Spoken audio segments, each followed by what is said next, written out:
Good afternoon, everyone. I'm Sarah Lucas, the CEO at the Lake Superior Community Partnership. Welcome to today's webinar. We're going to get started in just a minute. We're going to give people a little bit of time to sign on, so we'll be with you shortly.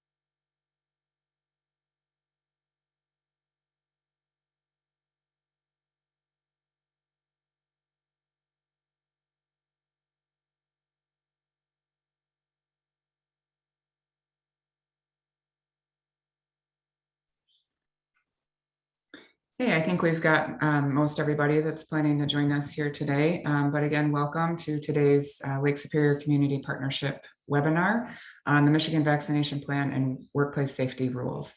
I'd like to thank you for joining us today and let you know that if you have any questions, we have some opportunities for you to participate in today's webinar.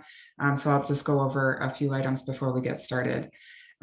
First, everyone will be muted during the presentation, and if you have any questions during the presentation at any time, you can type that question into the Q&A area through chat, and we'll take your questions at the end of the presentation. If you're running into any issues during the webinar, feel free to chat with myself or another Lake Superior Community Partnership staff member, and we'll address your question as it comes up. But with that, I'd like to welcome Sean Egan. He's the State of Michigan Director of COVID-19 Workplace Safety with the Department of Labor and Economic Opportunity. He's going to talk a little bit about the state's reopening, how businesses can prepare, and workplace safety moving forward. Thanks for being here, Sean. We know you've been doing a lot of these presentations lately and really appreciate you sharing your time with us here today at the Lake Superior Community Partnership. Absolutely. Thanks so much, Sarah. And I think we haven't had a chance to be on the same meeting since you became the CEO, but congratulations. I have no doubt you'll serve the community well and certainly fill the big shoes of Amy that had been there for so long. I think it's great to be back. I really appreciate the opportunity to talk with folks across the state of Michigan, but especially up around Marquette, because like most of us that live south of the bridge, we love that town. It's a beautiful town, beautiful area, and all of the UP, frankly. And I had a lot of experience in my prior position of working with workers and employers across the Upper Peninsula. So I really got a good look at the people, the folks, the towns all across the UP, and I really enjoy the opportunity to be able to present. And I was sharing with Sarah before we were starting that one of the few silver linings out of this crisis is that we're all very comfortable with technology, and it allows me to get around the state relatively quickly, all over the state, frankly, in the matter of a day. So I really appreciate these opportunities and happy to take questions. I'm going to start a presentation in just a minute and talk for probably 20 minutes or so about some information for you. I'm going to draw some distinctions for you to understand what we're trying to do in workplace safety versus the things that you're seeing and dealing with on the public health side. I know that's been a challenge, as well as many of the programs we've been doing to really try to help small businesses across the state of Michigan to make it through COVID, both on the economic side and all the challenges that created, but understanding how you can help mitigate the spread of COVID-19 in your particular work location, whatever that may be. So give me just 1 second to click a couple of buttons here. So exciting news a couple of weeks ago. I don't want to lose sight of that with anybody or for anybody, that the announcements we saw from the CDC and the updates that we're working through right now are just good signs of great progress in our fight against COVID across the state of Michigan, in our country for that matter. And we're really moving forward. Now, we all know the one tool for that is vaccination.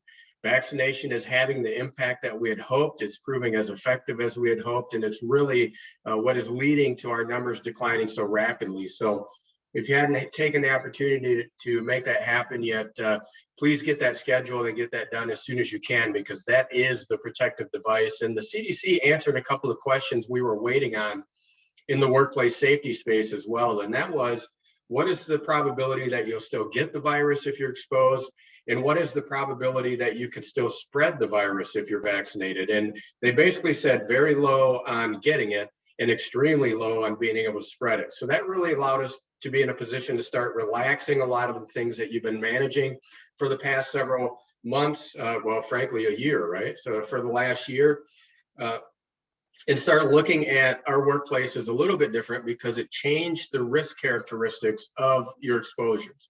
And one of the things that we like to remind everyone is that we are dealing with a public health crisis that impacts workplace safety. So there is a recognized hazard, which is COVID, and it can be in our workplaces, and that's why we need these mitigation tools. The primary tool we've had for the last year or so that we're all quite familiar with is social distancing and wearing face coverings when we can't do that. And the reason for that is to pull those large respiratory droplets and aerosols we create right back close to our bodies. And I'm going to have a reminder at the end, but for now too, those face coverings we've been wearing are designed to protect others from us, not us from others. So when we think about how we're going to implement these relaxed standards in our workplace, if you choose to do that, you're going to want to keep that in mind that, I've heard a lot of employers say, if people aren't comfortable, they can continue to wear face coverings, and that's true. And if you want to do that, you can absolutely do that. But keep in mind that that's not a protective device for the individual wearing the face covering. It's intended to keep those large respiratory droplets and aerosols from going towards others. So we have been watching workplace outbreaks since the outset of the crisis. This is all right from DHHS. You can find it on the coronavirus website. And for my presentations, I always peel out schools, colleges, childcare, nursing homes, jails, prisons, and detention centers. And the reason for that is, while there are a lot of employees in those locations, there are going to be a lot of cases that are not employees. So I really want to focus in on those work environments to give us a good snapshot of what's happening, of where it's more than likely these are employees that are experiencing these outbreaks. And you can see from our most recent data that outbreak numbers are extremely low. If you were with me last time I presented for Lake Superior or Invest UP, I always have this data, and these numbers have been quite high, and this is wonderful what we're seeing here. So on the 27th, 15 new workplace outbreaks were reported. Among those, 2 were in office settings. I can tell you all throughout this outbreak, people have been working in offices where it wasn't feasible for them to be remote.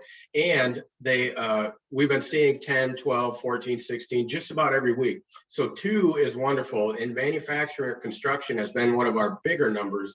So seeing 6 here, for those that haven't been watching this data, this is wonderful, wonderful news. It really means that the mitigation strategies you've been using and the vaccination are having the impact that we had hoped that they would have. So this is great news. We're all seeing our positivity rates go down. We're moving in the right direction.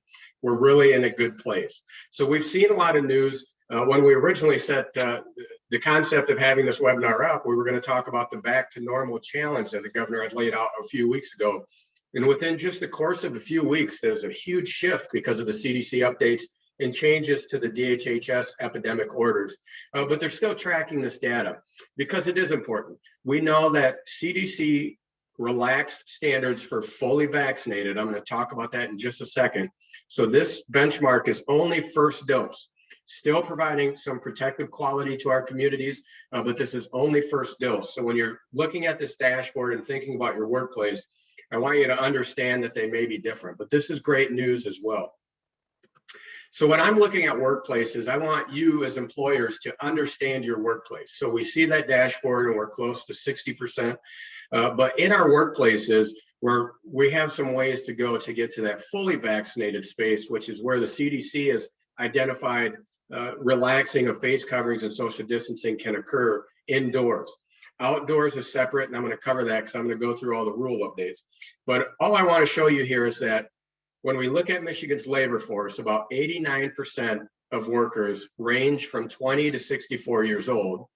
And on the right-hand side with the bar graph, this is where our completed vaccinations are as of today. I looked this morning preparing for this presentation and updated this data. You can also find this on the COVID vaccine website. They have it laid out there in several spots, but I peeled it out a little bit different to make it visually easier for everybody. But you can see in our fully vaccinated category, only about 44% of people that fall in the working age population are fully vaccinated. So when we're thinking about masking and distancing in our workplaces, I just want employers to think about their workplace and understand that you may have more than half of your workforce, maybe a lot more than half, that haven't had their full vaccinations yet. So you may be in a position where you don't want to relax things yet, depending on the nature of your workforce. And if you really want to dive into that data, women are outpacing men in vaccination status as well.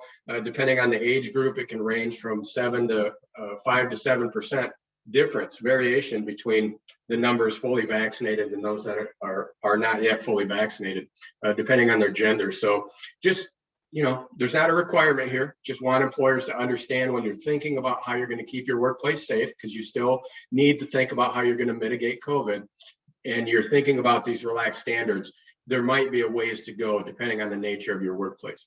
Now, I have talked with employers across the UP, and I've talked with some that are at 80 or 90 or 100%, and I've talked with some that are still trying to catch up. So just big variation that we're seeing there across age groups as well as across regions in the state of Michigan.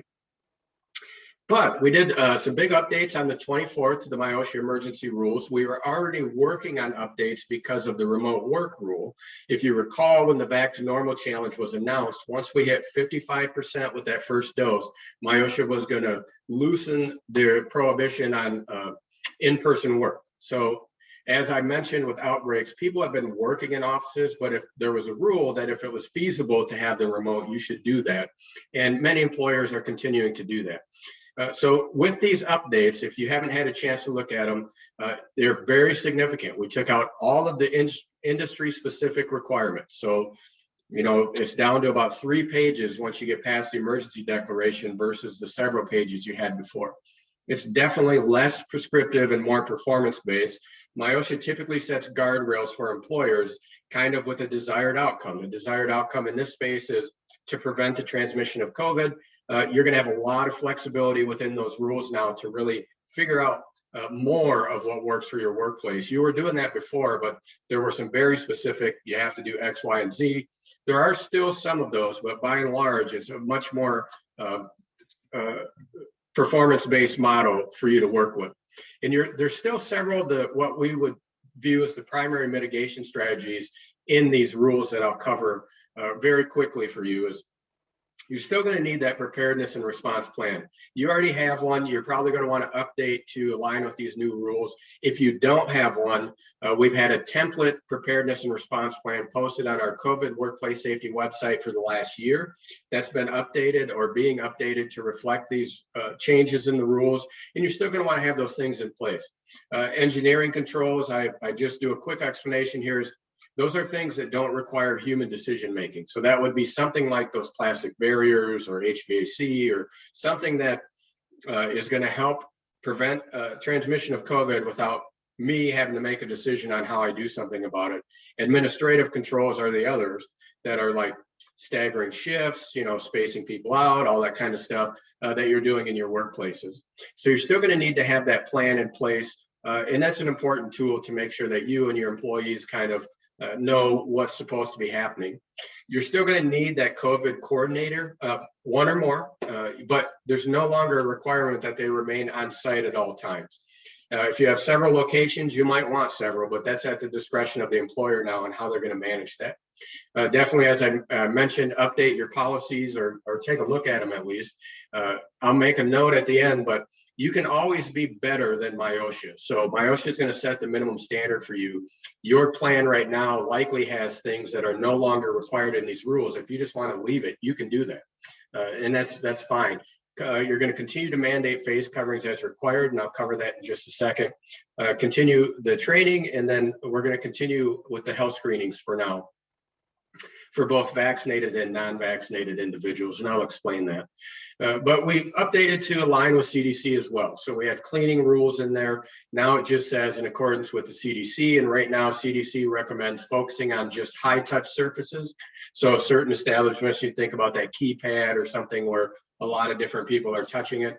We know now, a year into this thing, we actually knew several months ago that the likelihood of surface transmission is very low. So this isn't a high priority area anymore, but you want to be prepared for those high touch surfaces, and then continuing to do that disinfecting in the area of a workplace where you have a positive. A positive comes up, you know where they were. You're still going to want to do some disinfection and stuff in that area as well, in accordance with the CDC. Same old here. You know, if people are sick, they don't come into work. You isolate them quickly. If they get sick at work, you send them home. They do the testing or whatever. You find out whether or not it's COVID, and then you can start doing that return to work protocol, which is 10 days if you have symptoms or are confirmed. A quarantine is a close contact. That's you've been within 6 feet for 15 minutes or more with somebody that's confirmed to have COVID.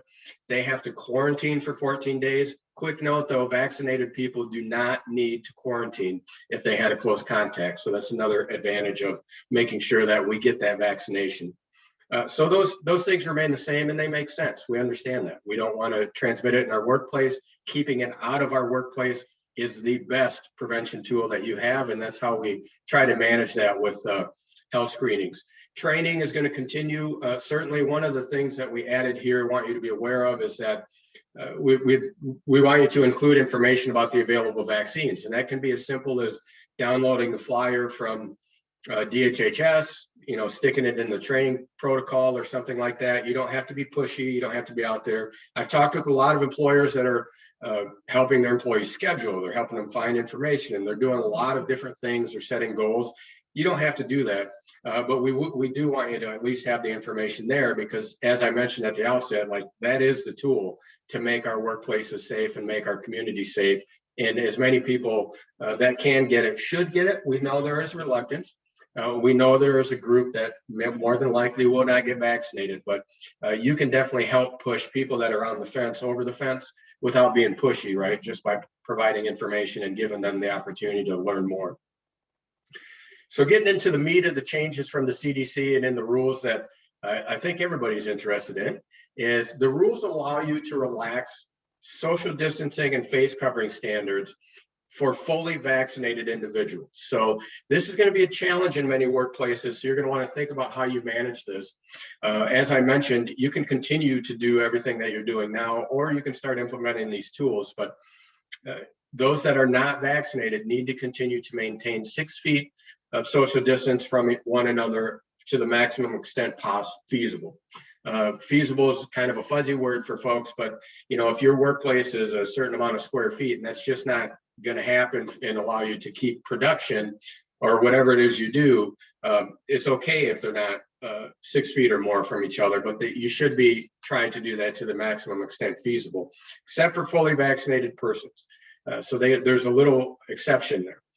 And then the same is true for face coverings. And I'm going to point out a few important pieces in here. But so employers still need to require non-medical grade face coverings, but you are not required to provide those to fully vaccinated persons. As CDC said, fully vaccinated people don't need to wear face coverings indoors or outdoors unless they're in a large group.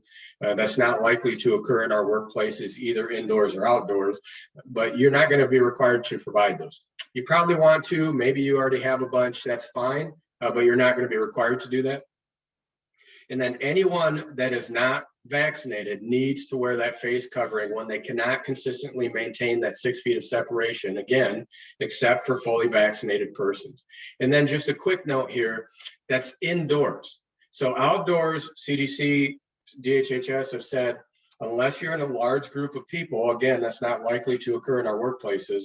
You don't need face coverings outdoors. That's the same for your work. So if you're in construction, whatever it is that you have going on in your place of business, if it's happening outdoors, you really don't need to worry about those face coverings unless for some reason you have a large concentration of people.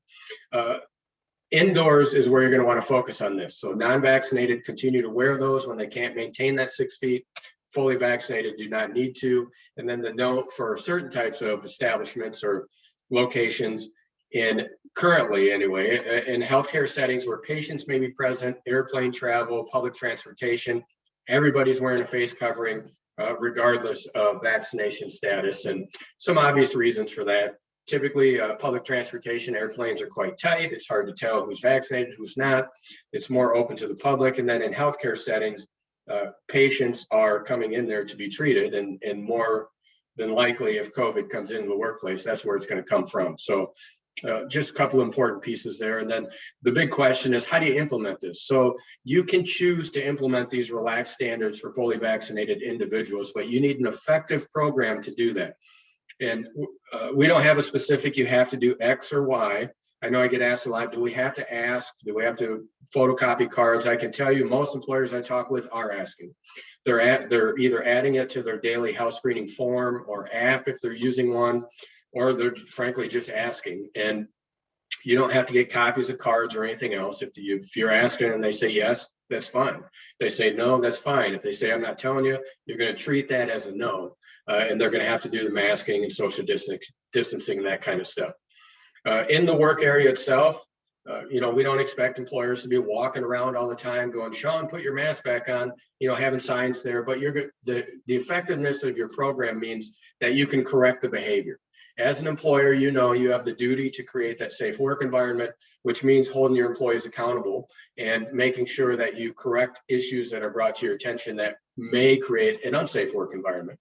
And of course, you can continue remote work if you choose to do so.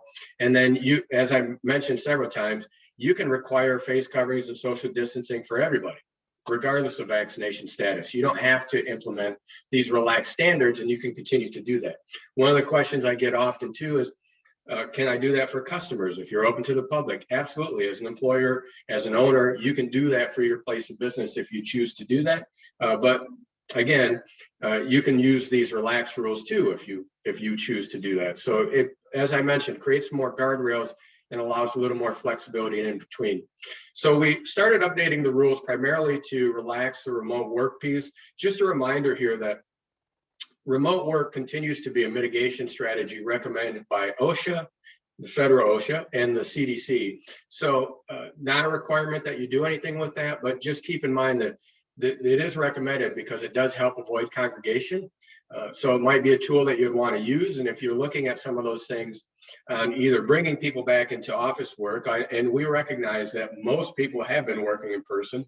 It's select types of workers that have been fortunate enough to have these remote work opportunities. Some employers are bringing them back toward the fall. Some are doing it now. It kind of depends on what you need. But we did a return to in-person office work group with large business, small business, public health, K-12, you name it, over several weeks, and came up with some great recommends, just recommends, not requirements, that focused on physical workplaces, HR policies, vaccinations, and some employee supports. We heard across the board, any political party, any type of employer, childcare is a challenge. So for those folks that have been fortunate enough to work remotely, getting them back, we just want you to be mindful that there are a lot of challenges, and we've all been fighting through this crisis together as an employer or employees. So there might be some needs there that we just want people to be mindful of. And childcare by far was the biggest one. And just a couple of reminders, as I mentioned, face coverings protect others from you, not you from others. If you're continuing to do face coverings, you're still going to need to consider those reasonable accommodation requests for folks that may need them. And my big reminder is that in our workplaces, in our families, in our communities, not everyone will be able to get vaccinated.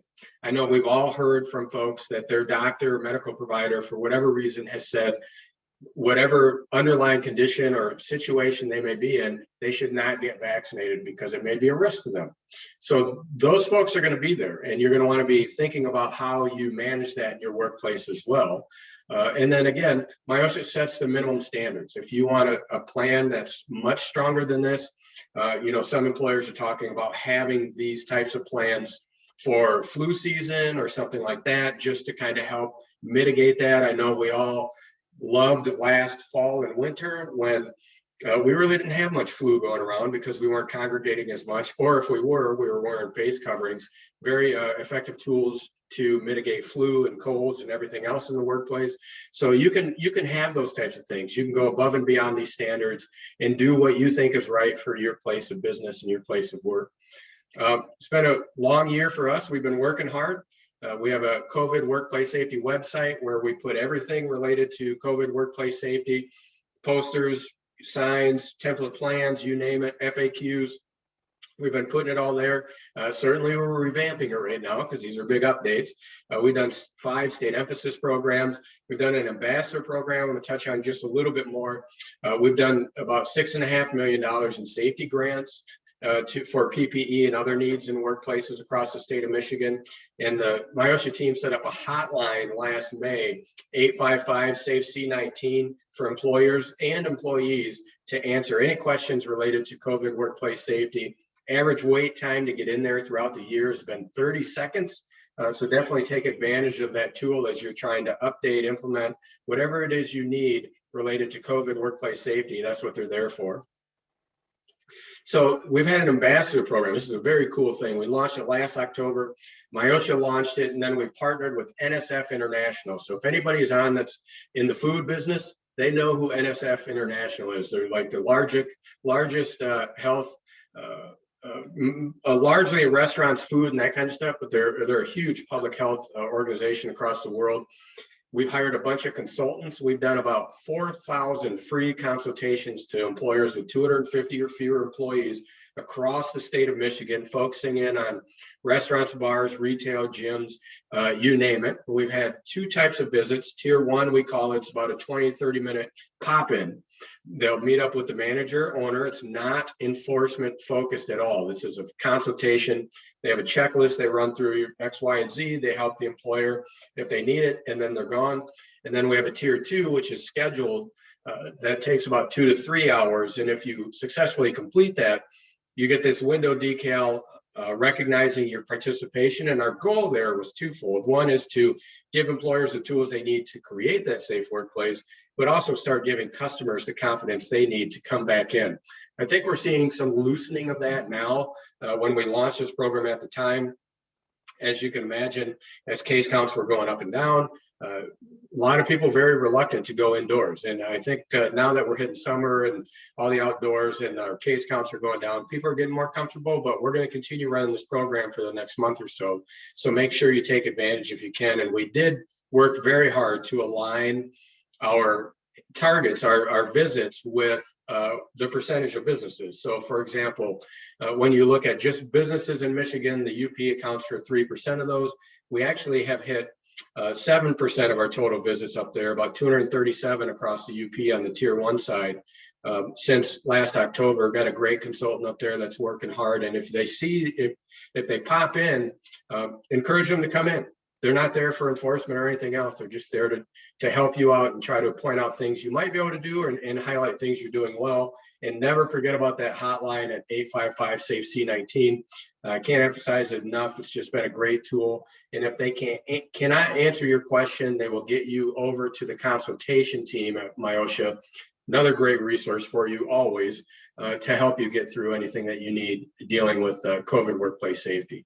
So very, very fast, a lot of very big updates in there, but good things are happening, and I don't want to lose sight of that. I think, I've been governor, both the governor and I have been saying this tunnel thing for months, and I liken it now to you're at the spot in the tunnel where the sun's hitting your eyes, but you're not quite there, but you're really close. So we're there. We just need a little bit more work. And again, as I mentioned, make sure you understand your workforce and your workplace, because vaccination rates for younger folks are catching up, but we're not quite as high as it may seem. Okay, thank you, Sean, for sharing that great information with us this afternoon. We can start answering some questions now. So if you have any, please feel free to type them into the chat. But maybe to kick things off, first question is on record keeping for the screening checklist, and how long do we need to keep those records? What are some of the requirements on the timeline for record keeping? Absolutely. So We would be nothing if not confusing from time to time. So record keeping gets a little bit interesting here on health screenings themselves. So we heard the employer community, our previous rules had record keeping required for 1 year.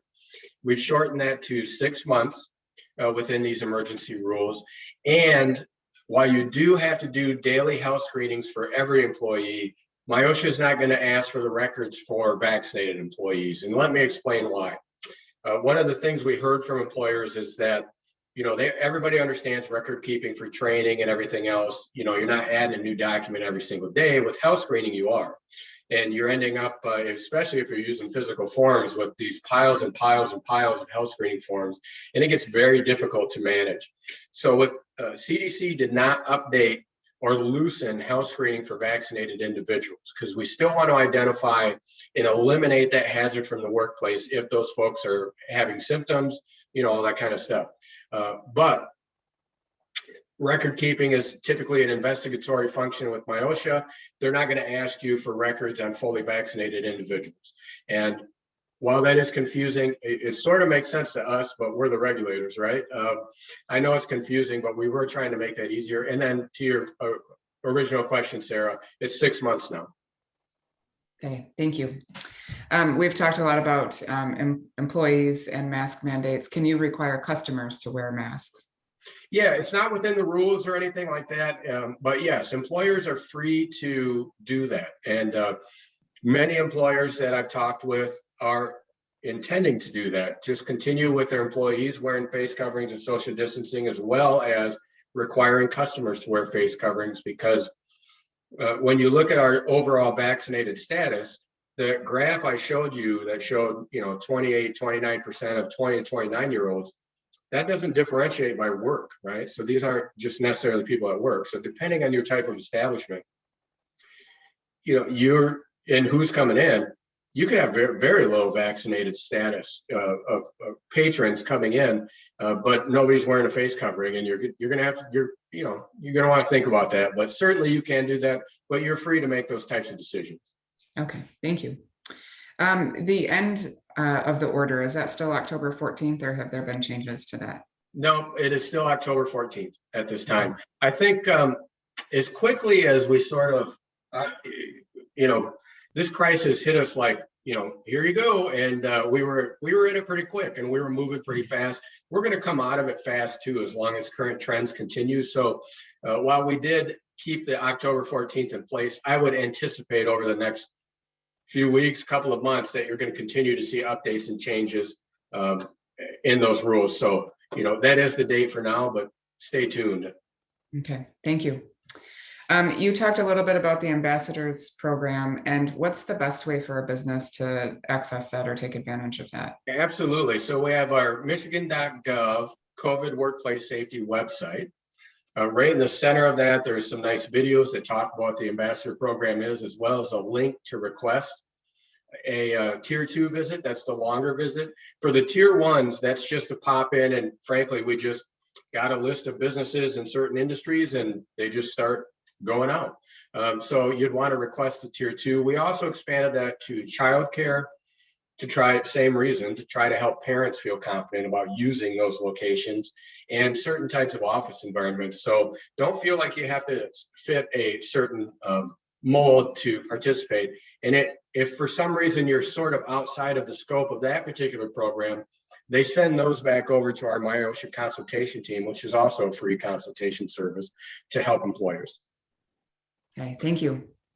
One more question here for you, and this is on asking employees if they've been vaccinated. Can you clarify that that's allowed, and if employers can or should be doing that? Yeah, I think on the part 2, I want employers to feel comfortable that they have an effective program to make sure that they're not contributing to the spread of COVID, and they're going to be able to do that in a lot of different ways. So I don't know if I could comment on if they can or should. I think they're really going to think about that for the type of workplace that they have.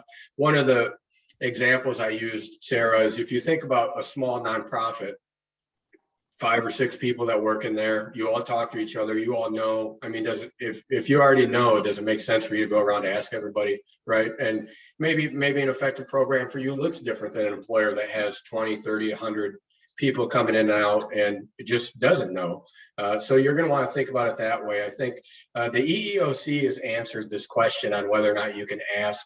They have a website dedicated just to COVID-19. And I would encourage employers to take a look at that. The answer they give there is yes, you can ask. There are some certain provisos beyond just yes or no that you'd want to be aware of, and they do explain that in the context of the Americans with Disabilities Act. So employers want to check that out and understand what that means. But from a workplace safety perspective, there's no prohibition. It's not considered sensitive health information. It's not considered HIPAA. And I always remind employers that, this yes or no question compared to the 8 questions on a health screening form seems pretty light compared to the other types of questions you've been asking for the last year. Okay, great. Thank you. Well, if there are no further questions, I don't see any more in the chat. We can wrap up a little bit early, but again, really want to thank you, Sean, for this information. I know there's been a lot going on, so we really appreciate the opportunity to hear from you and learn more about what's been going on. So if you, for the participants on the webinar, if you have any additional questions, please feel free to email us and we can put you in touch with Sean. We plan to share the slides and the link to the webinar for everyone who registered. So you'll be able to access this after we end this afternoon. Thanks for joining us, everybody. And thanks again, Sean. Thank you. Okay, have a great day.